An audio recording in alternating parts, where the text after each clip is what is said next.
Bismillahirrahmanirrahim. Terima kasih Ustaz Rizal. Baik, saya nak mulakan perbincangan kita malam ini dengan yang berbahagia saya bersama Datuk Dr. Lokman terlebih dahulu untuk memulakan perbincangan munakasyah kita malam ini. Kalau kita lihat dalam lembaran sejarah Islam, wabak ini bukan perkara baru yang berlaku dalam tamadun manusia. Antaranya tahun ke-8 Hijri pernah berlaku Ta'un Amwas pada Khalifah Umar Ibn Khattab. Kemudian pada tahun 1300 pernah berlaku di Timur Tengah yang dikenali sebagai Al-Mautul Aswad. Dan apabila kita rujuk kepada pandemik yang berlaku ini, soalan saya adalah, apa pendirian Islam kepada wabak penyakit berjangkit? Dan sekiranya pernah berlaku zaman Khalifah Islam, apa kaedah pemimpin Islam pada waktu itu untuk menangani wabak penyakit ini? Silakan Doktor. Bismillahirrahmanirrahim. Alhamdulillah wassalatu wassalamu ala Rasulillah. Saya terus pada persoalan yang diajukan kepada saya lah. Mengenai wabak berjangkit ini, sebagaimana yang disebutkan tadi lah, memang pada zaman sahabat Rasulullah SAW pernah berlaku yang disebut Ta'un Amwas. Mungkin daripada peristiwa ini boleh kita ambil satu pengajaran yang sangat bermanfaat untuk kita jadikan panduan dalam kes kita pada hari ini. Dalam kes Ta'un Amwas itu, apabila Sayyidina Umar radhiyallahu anhu menuju ke satu tempat di Syam dalam perjalanan, maka diberitahu di kawasan itu ada penyakit ta'un. Lalu diberitahu kepada Sayyidina Umar, seorang sahabat, maklumkan ada hadis Rasulullah SAW yang mengatakan, apabila kamu iza sami'tum bi ardin, bila kamu dengar di tempat itu ada ta'un, maka jangan kamu masuk ke dalamnya. Dan sekiranya kamu berada di situ, jangan kamu keluar daripada tempat itu. Ini satu pengajaran dan satu panduan untuk kita jadikan panduan dalam kita menghadapi pandemik COVID-19 sekarang ini.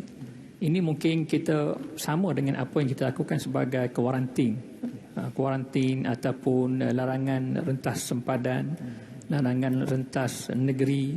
Dia merujuk kepada penjagaan kita daripada turut terkena dengan penyakit berkenaan. Dan dalam hadis lain, Rasulullah SAW banyak mengajar kita, sebagaimana disebut, wafirra minal juzam, kamu lari daripada penyakit kusta, kama tafirru minal asad, sebenarnya kamu lari daripada singa. Jadi ini hadis-hadis yang merujukkan kepada kita, memang penyakit berjangkit ini perlu kita elakkan dengan cara tertentu. Seboleh mungkin kita jangan mendekati kawasan-kawasan dan tempat-tempat yang terkena wabak berkenaan. Dalam perkara ini, satu perkara yang boleh kita pelajari ialah Islam ini dia sangat menjaga tentang kesihatan umatnya. Dan penyakit berjangkit ini dia bukan penyakit yang biasa kita hadapi. Kalau penyakit sakit kepala, demam, sesama yang biasa kita hadapi dan berbentuk harian, itu kita boleh pergi ke klinik biasa, ambil ubat dan biasanya dia akan hilang, insya-Allah.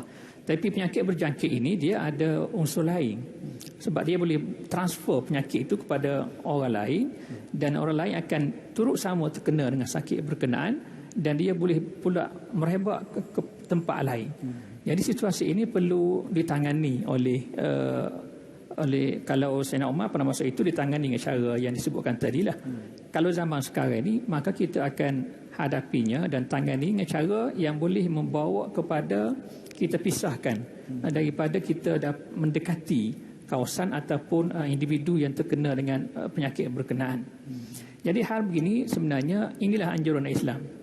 Kita tak boleh katakan kalau penyakit itu telah ditakdirkan oleh Allah Subhanahu Wa Taala, kita tak perlu berusaha dan sebagainya. Itu tidak selaras dengan ajaran Islam itu sendiri. Apabila kita baca hadis tadi, memang jelas dia merujuk kepada kaedah untuk kita menangani sesuatu wabak itu dengan cara kita tidak mendekati kawasan berkenaan dan kita pisahkan individu yang terkena dengan penyakit berkenaan dikuarantinkan.